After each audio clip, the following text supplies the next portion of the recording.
সম্মানিত সুধী শ্রোতা মণ্ডলী, আসসালামু আলাইকুম। আমি বাউল আশরাফুল। আজকে মা ফাতেমার বনবাসের কাহিনী দ্বিতীয় খণ্ড উপহার দিতেছি।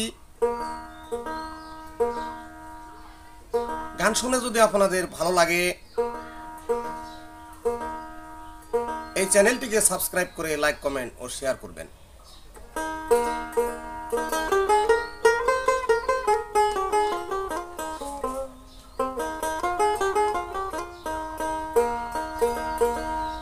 ওরে নবীর বেটি হযরত ফাতেমা, যার নাই তুলনা। নবীর বেটি হযরত ফাতেমা, আল্লাহ যারে মা বলেছে বেহেশতের সোরানি দিছে, সেই মায়েরই ভুলতে পারি না, যার নাই তুলনা। নবীর বেটি হযরত ফাতেমা, নবীর বেটি হযরত ফাতেমা, যার নাই তুলনা। নবীর বেটি হযরত ফাতেমা।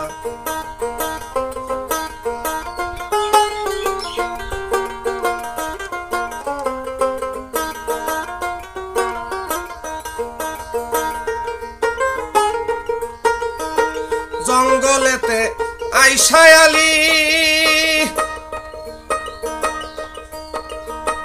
চাইয়া দেখে হযরত আলী, যেই জায়গাতে পোশাক খানা রাখছে গো খুলিয়া, যেই জায়গাতে রাখছিল হবে পোশাক সেথায় নাহি দেখে।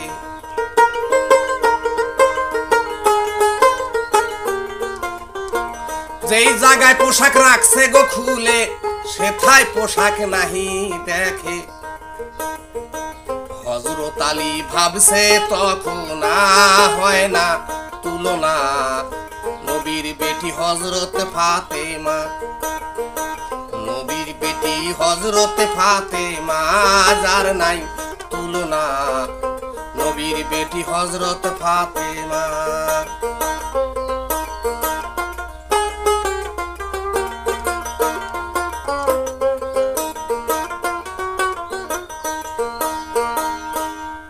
শেরে খোদা হযরত আলী জঙ্গলের বাহির থেকে বিকালবেলা যখন জঙ্গলের মধ্যে প্রবেশ করলেন, লক্ষ্য করে দেখে যেই জায়গায় বাঘের চামড়ার যে চাট জামা ছিল তার বেহেশতি পোশাক, এই পোশাকখানা যে জায়গায় রাখছিলেন, একটি পাথরের উপরে রাখা আরেকটি পাথর দিয়ে চাপা দিয়ে রাখছিলেন। এখানে এসে লক্ষ্য করে দেখে যে তার সেই জামাটা নাই। হযরত আলীর জন্য মাথা ঘুরে গেল, সর্বনাশ, এই জামা এখান থেকে কে নিয়ে গেল? আর যে পাথরের উপরে রাখছিলেন একটা ছোট পাথর, তার উপরে রাখা একটা লক্ষমন ওজনের একটা পাথর দিয়ে চাপা দিয়ে রাখছিলেন। লক্ষমনের ওজনের পাথরটা হযরত আলী লক্ষ্য করে দেখতেছে যে অনেক দূরে পড়ে আছে। হযরত আলী এই দৃশ্য দেখা তার মাথা ঘুরে গেল, চিন্তা করে সর্বনাশ, আমার এত বড় সর্বনাশ কোন ব্যক্তি করেছে? সামনেতে চাইয়া দেখে চামড়া খানা রয় পরিয়া, পোশাক খানা দেখলো রে এখন। জমিনেতে পইরাই আছে, কেবা তারে পুরা দিছে।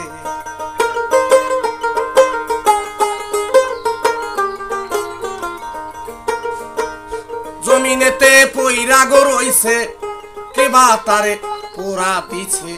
আগুন দিয়া জ্বালায় এখন হয় না তুলনা।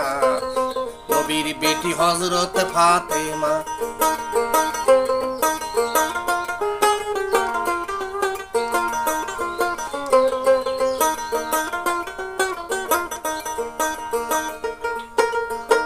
হযরত আলী কি করিল?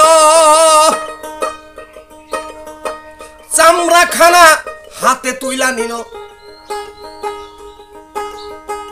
আহারে আলীর হইল রে যন্ত্রণা। চাইয়া দেখে হযরত আলী চামড়াখানা গেছে পুরি, 70 ছিদ্র হইছে এখন হয় না তুলনা। নবীর বেটি হযরত ফাতেমা, নবীর বেটি হযরত ফাতেমা হয় না তুলনা। নবীর বেটি হযরত ফাতেমা। যে বাঘের চামড়া বিশিষ্ট পোশাকখানা, এই পোশাকখানা দেখে জমিনের মধ্যে পড়ে আছে, কে যেন আগুন দিয়ে পুড়ে ভস্ম করছে। সম্পূর্ণ চামড়াটা পরে নাই, চামড়াখানা হাতে তুলে নিছে, দেখে এই পোশাকখানার মাথার অংশটা নাই আর পিছনের দিকে লেজের অংশটা নাই। বাদ বাকি সম্পূর্ণ চামড়াটা বা পোশাকটা আছে, কিন্তু ৭৪ ছিদ্র হয়ে গেছে। মনের গোসায় ওই দিন শেরে খোদা হযরত আলী চোখের পানি ছাইরা কাঁদতেছে, হায়রে আমার এই সুন্দর জামা যে ব্যক্তি ধ্বংস করেছে, হে আল্লাহ পাক পরওয়ারদিগার, আমি তাকে অভিশাপ করি, দুনিয়ায় বেঁচে থাকতে ওই ব্যক্তির যেন পোশাকের মধ্যে এরকম ৭০টা তালিয়া পড়ে যায়। সঙ্গে সঙ্গে আল্লাহ তাআলা কবুল করলো তারও দোয়া। ও গো আমার আপে মালিক সাই, হযরত আলী কি করিল, চামড়াখানা লইয়া গো ভালো।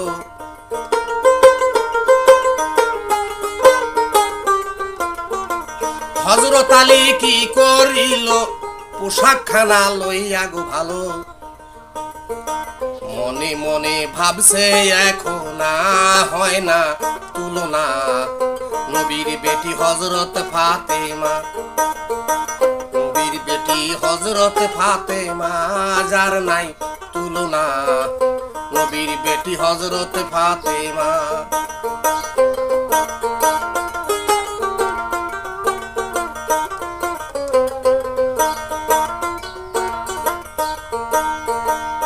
শেরে খোদা হযরত আলী আবার মনে মনে চিন্তা করতেছে, সর্বনাশ,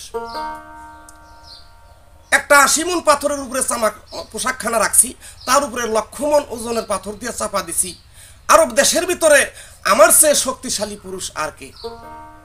এমন শক্তিশালী যোদ্ধা কে আছে যে এই ১০০ মণ ওজনের পাথর সরাইল? মনে মনে দারুণ চিন্তা করতে করতে হঠাৎ ভেবে উপায় পাইলেন যে নিশ্চয়ই আমার মনে হয় এই রাস্তা দিয়া হয়তো নবীজির বেটি হযরত ফাতেমা জোহরা আসতে পারে। এটা হযরত ফাতেমার কাজ ছাড়া আর কারো কাজ নয়।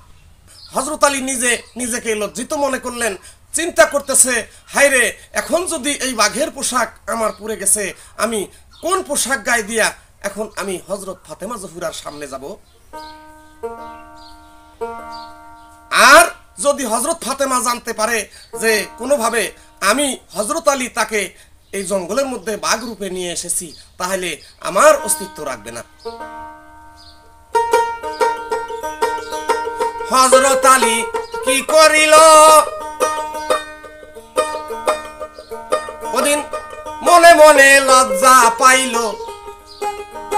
ভাবছে এখন আলী ওই দিনা আমি জঙ্গল মাঝে থাকবো না রে, চলে যাব অনেক দূরে।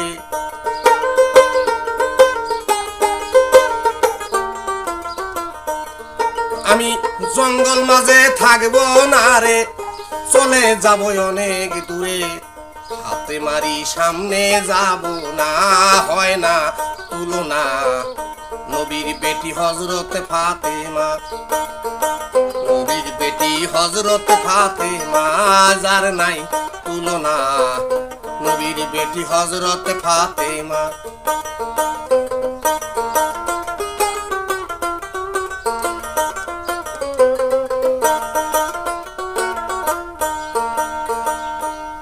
এখান থেকে হযরত আলী বড় লজ্জিত হয়ে পোশাক না পাইয়া অভিশাপ দিয়া ওই দিন ওখান থেকে চলে গেলেন বাইতুল কাবার ঘরে যাইয়া হযরত আলী সেজদায় পড়ে আল্লাহর দরবারে কাঁদতেছে, হে আল্লাহ পাক রব্বুল আলামিন, এখন আমার উপায় কি? আমি এখন কি করি? মা ফাতেমা কোন কাম করে যাচ্ছে এবার বাড়ির দিকে, দয়াল নবীর কাছে গো এখন।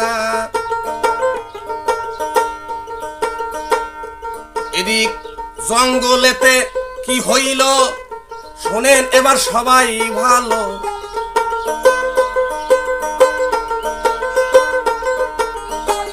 জঙ্গলেতে কি হইল শুনেন সবাই এবার ভালো। আজব একটা দারুণ ঘটনা, হয় না তুলনা নবীর বেটি হযরত ফাতেমা। নবীর বেটি হযরত ফাতেমা, যার নাই তুলনা নবীর বেটি হযরত ফাতেমা। জঙ্গলের মধ্যে থেকে ফাতেমাও চলে গেছে, হযরত আলীও চলে গেছে বাইতুল কাবার ঘরে।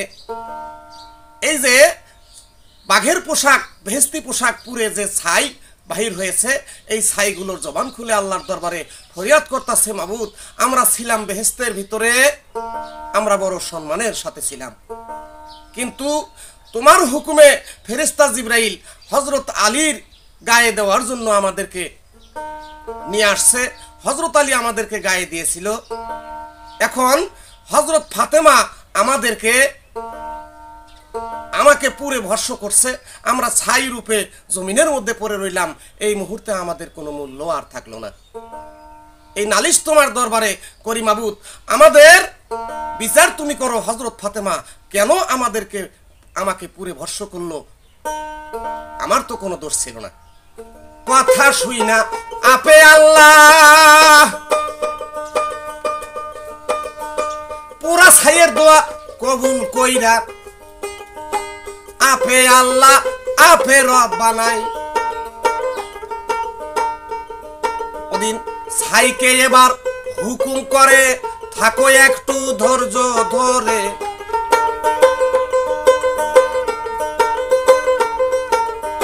ছাইকে এবার হুকুম করে, থাকো একটু ধৈর্য ধরে।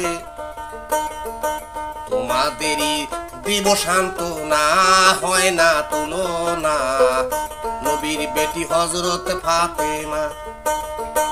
নবীর বেটি হযরত ফাতেমা, যার নাই তুলনা নবীর বেটি হযরত ফাতেমা।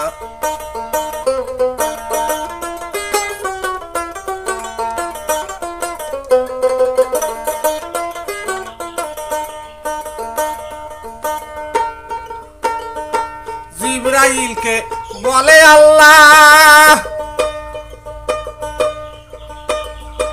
মিকরাইলকে হুকুম দিয়া, বাতাস খানা দেও না গো চালাইয়া।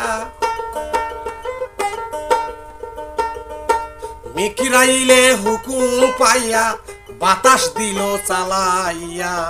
প্রবল বেগে বাতাস হয় এখন, হয় না তুলনা নবীর বেটি হযরত ফাতেমা। নবীর বেটি হযরত ফাতেমা, যার নাই তুলনা নবীর বেটি হযরত ফাতেমা। আল্লাহ তাআলা কি করলেন? এমন ভাবে বাতাস সৃষ্টি করলেন, রীতিমতো এমন বাতাস উঠলো সারা দুনিয়ার মধ্যে। আল্লাহ হুকুম করতেছে, রে বাতাস এই ছাইগুলোকে তুমি পৃথিবীর প্রত্যেকটি অঙ্গে প্রত্যঙ্গে উড়িয়ে নিয়ে যাও। এবং ছাইকে আল্লাহ হুকুম করলো, রে ছাই তোমরা ছিলে বেহেশতে আরশের উপরে, তোমাদের স্থান আমি উপরেই রাখবো। তোমরা বাতাস থেমে গেলে যার যার মতো তোমরা আমার হযরত ফাতেমার যত বংশধর আছে, যত নারী লোক আছে পৃথিবীতে, তাদের মাথার মধ্যে তোমরা পড়ো। আল্লাহর হুকুমরে পাইয়া ছাই গেল বাতাসে গইরা, সারা দেশের নারীর মাথায়, নারীর মাথায় পড়ল গো যত, উকুন পয়দা হইল গো তত।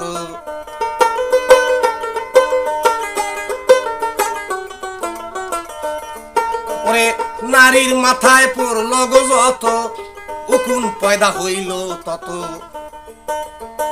মাথার উপর থাকে সর্বদাই নবীর বেটি হযরত ফাতেমায়, নবীর বেটি হযরত ফাতেমায় যার নাই তুলনা, নবীর বেটি হযরত ফাতেমা। আল্লাহ তাআলা পাক রব্বুল আলামিন উকুনকে বলতেছে দাঁড়াও, তোমরা ছিলা উপরে, এখনো তোমরা থাকবা উপরে। ফাতেমার যত বংশধর, যেহেতু হযরত ফাতেমা তোমাদেরকে পোড়া দিয়েছে আগুন দিয়ে, ফাতেমার বংশধরের মাথায় তোমরা স্থান নাও। আল্লাহ এই ছাই হইতে উকুন পয়দা করলেন, তাইতে আজ পর্যন্ত মা ফাতেমার বংশধরের মাথায় উকুন হয়ে থাকে। শুধু তাই নয়, তারা মাথায় থাকে, এক মাথার থেকে আরেক মাথায় যায়। মাঝে মধ্যে গ্রামের লোকজন কতগুলো নারী লোক কি করে, একজন নারী আরেকজনের মাথার উকুন এনে দেয়। হাতে যদি ধরতে পারে, দুই আঙ্গুলে চিপে ধরে তারে, মারে না কবু মাটিতে ফালাইয়াই। মাটির মধ্যে পড়লে পরে নবীর উম্মতেরা পারাইবে, পায়ের ছোঁয়া লাগবে এখন হয় না তুলনা, নবীর বেটি হযরত ফাতেমা।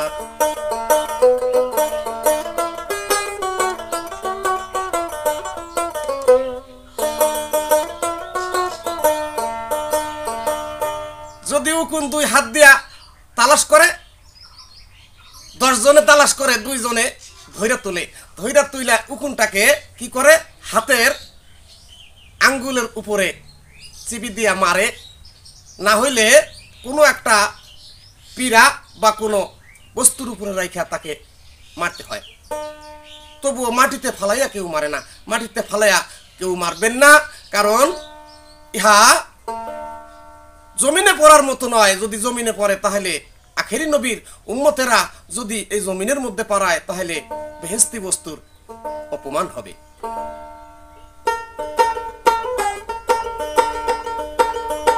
মা ফাতেমা বাড়ি যাইয়া নবীজির দরবারে গোজাইয়া,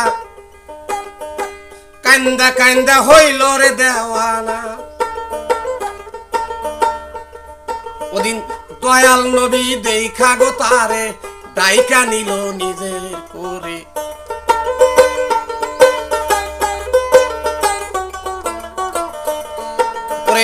বেটিকে দেখা নবী ববে, ডাইকা নিল নিজের কাছে। জিজ্ঞাসা করে তুমি আইলা একা কিনারে, হয় না তুলনা, নবীর বেটি হযরত ফাতেমা।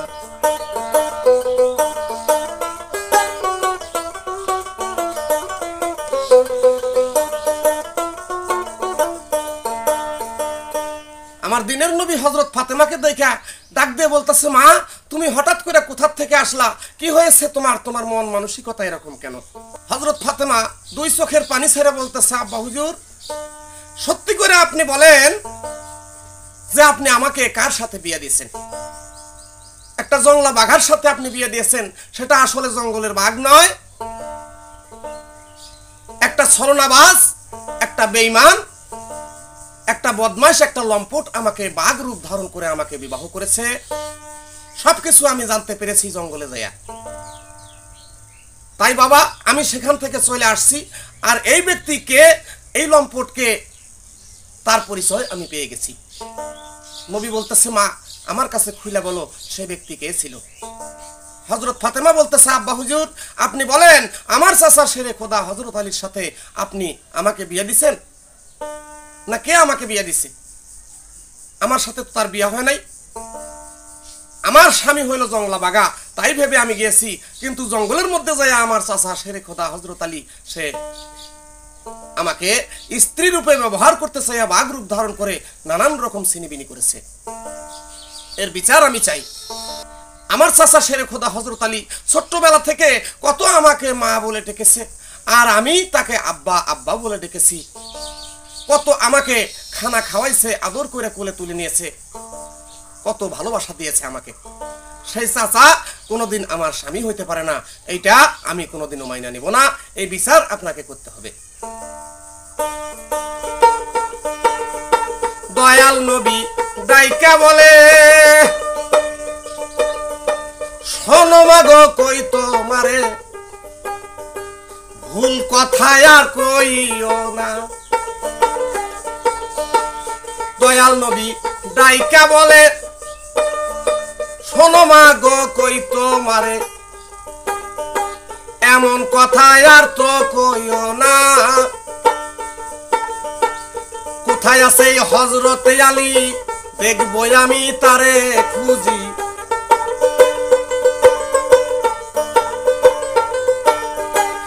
কোথায় আছে হযরত আলী, দেখবো আমি তারে খুঁজি।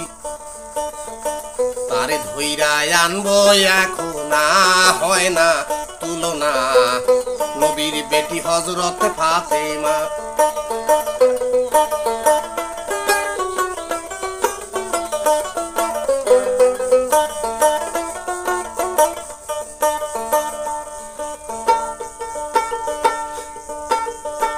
দয়াল নবী কি করিল,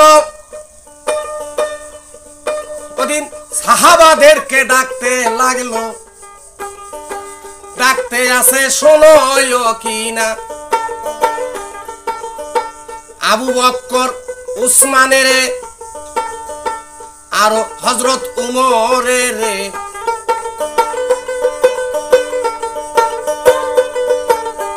আবু বকর উসমানের আরো হযরত উমরের, তালাশ করতে দিল পাঠাইয়া, যার নাই তুলনা, নবীর বেটি হযরত ফাতেমা।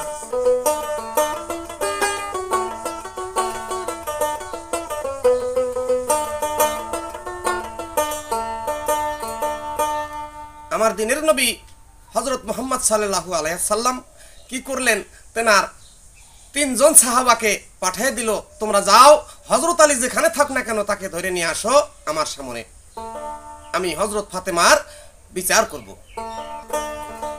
কথা শুই না তিন সাহাবা রওনা দিল তখন ভবে, হয়রান পেশান হইল খুঁজিয়া।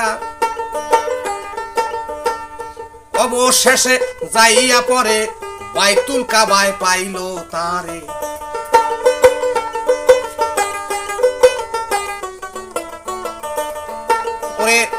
অবশেষে যাইয়া তারে বাইতুল কাবায় পাইল তারে। ধইরা আনলো নবীর দরবারে, তোমরা জানো না নবীর বেটি হযরত ফাতেমা, নবীর বেটি হযরত ফাতেমা।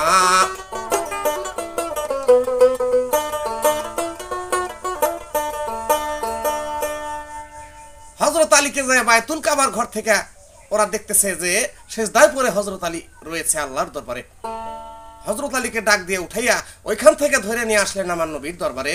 যখন হযরত ফাতেমা এবং হযরত আলীকে পাশাপাশি দাঁড় করলেন, আমার দিনের নবী দুইজনের সামনে দাঁড়িয়ে জিজ্ঞেস করতেছে এবার হযরত আলীকে, হযরত আলী সত্যি করে বলো তো, তুমি আমার বেটি হযরত ফাতেমাকে তুমি বিয়ে করবা? হযরত আলী লজ্জায় লাল হয়ে গেছে, মাথাটা নিচের দিকে দিয়ে হযরত আলী আর কোনো কথা কয় না। মনে মনে হযরত আলী চিন্তা করতেছে, ভাবতেছে যে সর্বনাশ, আমি যদি আগে জানতাম যে নবীজি একটা ফল দান করবে, মসজিদ ঘরে ঘোষণা করছেন, তাহলে এই ফলটা যে ব্যক্তি একজেল কোরআন খতম করবে তাকেই নবী দান করবে। আর এই ফলটা যে হযরত ফাতেমা তার নিজের বেটি, এটা যদি আমি জানতাম তাহলে আমি প্রতিযোগিতাই করতাম না, আমি ফলের জন্য আমি পরীক্ষা দিতাম না কোরআন তিলাওয়াতে। আবার নবীজি জিজ্ঞাসা করতেছে, হযরত আলী তুমি ভালো মন্দ কিছু বলো না কোনো? হযরত আলী বলতেছে, হুজুর আপনার বেটি হযরত ফাতেমাকে আমি যে বিবাহ করব, আমার কি আছে এটা আমি ভালো মন্দ কিছু বলতে পারবো না, কারণ আমি নিজেই তো আমার থাকার কোনো জায়গা নাই, আমি থাকবো কোথায় আমার স্ত্রীকে নিয়ে? আমার তো থাকার মতো কোনো ঘর নাই। আমার দিনের নবী বলতেছে, দেখো আলী তুমি এটা নিয়ে চিন্তা করো না, আমি থাকতে আমার বেটি জামতা কোথায় থাকবে সেটার ব্যবস্থা আর কে করবে? আমি নিজেই করে দেব আমার বেটি জামতার ঘরের ব্যবস্থা।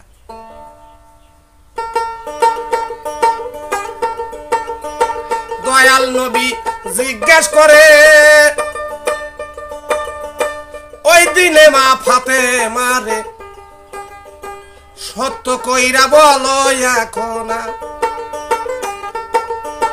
হযরত আলী যদি বিয়া করে অসুবিধা হয় কি তোমারে?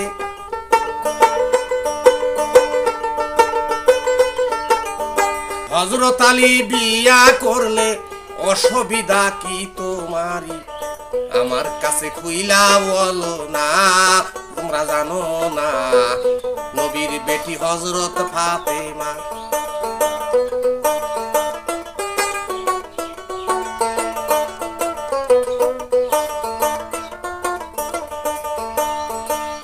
হযরত ফাতেমা রাগে গুসায় আটখানা হয়ে বলতেছে, আব্বা হুজুর আপনি এটা কি বলতেছেন?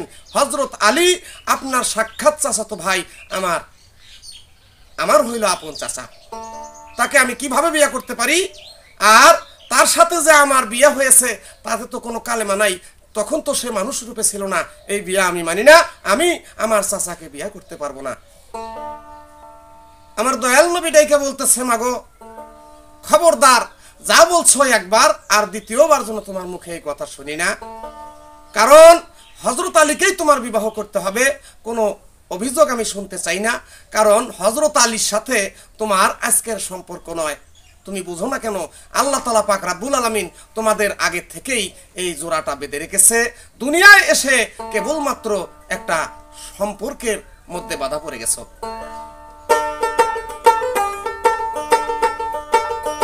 ফাতেমা তাই ডাইকা বলে, শোনো আব্বা কই তোমারে, এইটা কোনোদিন সম্ভব হবে নাই। দয়াল নবী ডাইকা বলে, শোনো বেটি কই তোমারে, তোমায় আমি একটিও বুঝাই রে, জানো না নবীর বেটি হযরত ফাতেমা।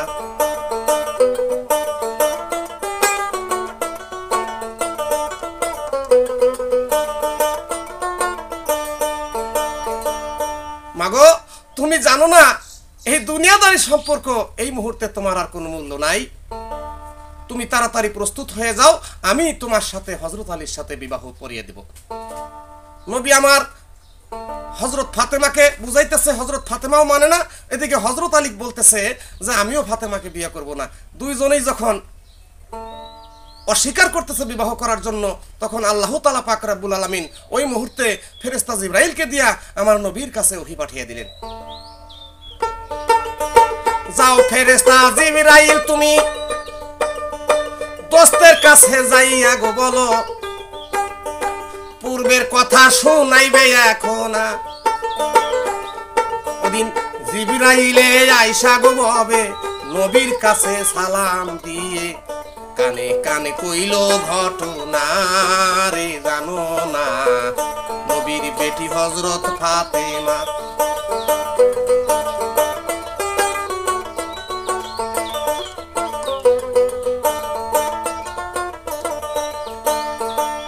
আমার দিনের নবী বলতেছে, দেখো মা ফাতেমা, দেখো হযরত আলী, তোমরা একটা কথা মনোযোগ দিয়ে শোনো। এই মুহূর্তে আমি তোমাদেরকে পূর্বের কিছু ইতিহাস শোনাই। আমি যখন এই সৃষ্টির আগে আল্লাহ যখন পাক পাঞ্জাতুনকে পয়দা করেছিলেন, তার আগে আল্লাহ আমাকে বেহেশতের মধ্যে ময়ূর রূপে রেখেছিলেন।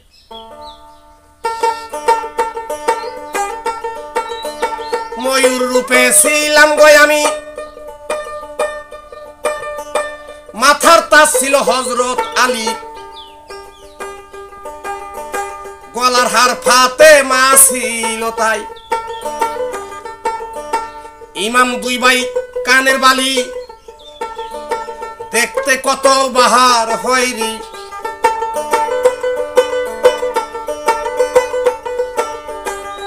ইমাম দুই ভাই কানের বালি, দেখতে কত বাহার ছিলি।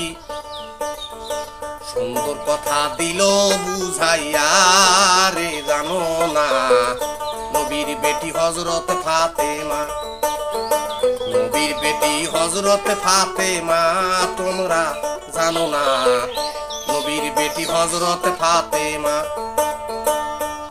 আমার দয়াল নবী যখন পূর্বের কথা সুন্দরভাবে পাক পাঞ্জাতনের ইতিহাসগুলি খুলে বললেন, বাবা হযরত আলী তুমি ছিলে আমার মাথার তাজ, হযরত মা ফাতেমা ছিল আমার গলার হার, ইমাম দুই সন্তান দুই ভাই এরা ছিল কানের দুলদুল হইয়া আমার দুই পাশে, আমি ময়ূর রূপে ছিলাম। আজকে তুমি হযরত আলী এবং মা ফাতেমা তোমাদের বিয়ে শাদী হইলে পরে আল্লাহ তাআলা পাক রব্বুল আলামিন কোনদিনের দিন তোমাদের ঘরে দুইটি পূর্ণিমার চাঁদ সন্তান দান করবে, তারা হবে ইমাম হাসান এবং ইমাম হুসাইন। দয়াল নবী বুঝাইল, এবার তারা বুঝতে গো পাইল, আল্লাহর হুকুম গেছে গো হইয়াই। ওদিন দুইজনেতে রাজি হলো, দয়াল নবী কি করিল,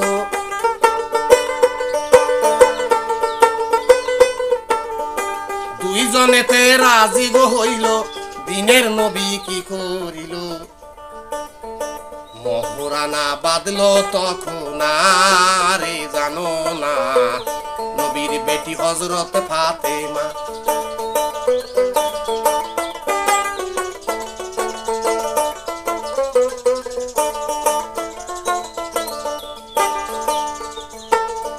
সাড়ে 400 দিরহাম মহরানা বাদে ফাতেমার ওই বিয়াতে ধীরে ধীরে বলবো রে ঘটনা, মহরানা বান্দা গো পরে নিজেই ইমাম হইয়া শেষে, সুন্দর বিয়া পড়ায় এখন হয় না তুলনা নবীর বেটি হযরত ফাতেমা, নবীর বেটি হযরত ফাতেমা যার নাই তুলনা নবীর বেটি হযরত ফাতেমা।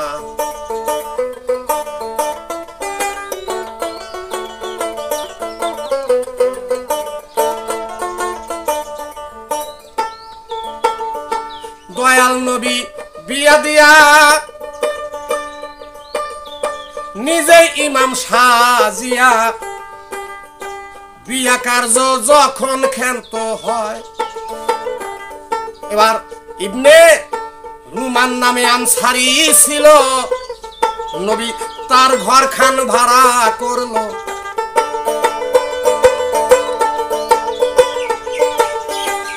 ইবনে লুমান নামে ভালো আনসারী এক ব্যক্তি ছিল, তাহার ঘর নবী ভাড়া কইরা নেয় রে তোমরা জানো না নবীর বেটি হযরত ফাতেমা।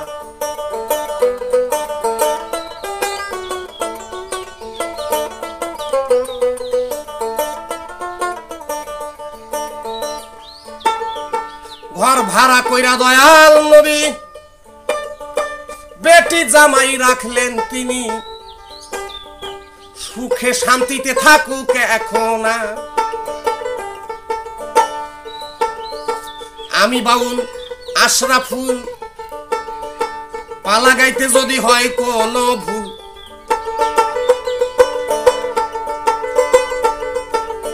আমি বাউল আশরাফুল কথায় ভাষায় হইলে রে ভুল, সবাই আমায় করবেন মার্জনা রে জানো না নবীর বেটি হযরত ফাতেমা, নবীর বেটি হযরত ফাতেমা যার নাই তুলনা নবীর বেটি হযরত ফাতেমা, নবীর বেটি হযরত ফাতেমা যার নাই তুলনা নবীর বেটি হযরত ফাতেমা।